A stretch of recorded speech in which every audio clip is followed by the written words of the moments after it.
મામાના શબ્દોથી એ વખતે તો હૃદય ચૂપ બની ગયો, પરંતુ મનમાંથી હજી એનો ખટકો ગયો ન હતો. એણે પોતાના પ્રયત્નોની માત્રા વધારી કે જેથી વળી પાછા એવા દિવ્ય દર્શનો પોતાને થાય. ધ્યાન કરવામાં એણે અગાઉ કરતાં ઘણો સમય ગાળવા માંડ્યો. એક દિવસ એણે પોતે જ મનમાં નક્કી કર્યું કે અગાઉ પંચવટીમાં શ્રી રામકૃષ્ણ જે આસન પર ધ્યાનમાં બેસતા તેના પર બેસીને જગદંબાનું ધ્યાન કરવું. ગાઢ મધ્યરાત્રિ થઈ એટલે ઉઠ્યો અને પંચવટી તરફ ચાલ્યો.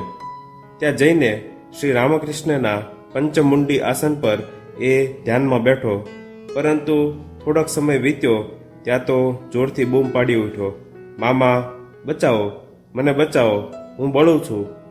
સત્વર ત્યાં જઈને શ્રી રામકૃષ્ણે પૂછ્યું, શું છે હૃદય, શું થયું?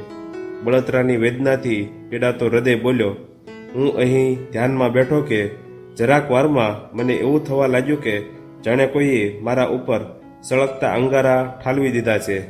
ઓહ, એની અસહ્ય વેદના હજી થાય છે. ધીમેથી હૃદયના શરીરે હાથ ફેરવતા શ્રી રામકૃષ્ણ બોલ્યા, એ તને હમણાં જ મટી જશે. પરંતુ કહેતો ખરો કે તું આવા ખોટા ધંધા શા માટે કરવા જાય છે? મેં તને નથી કહ્યું કે મારી સેવા કરે જા તો તને બધું મળશે?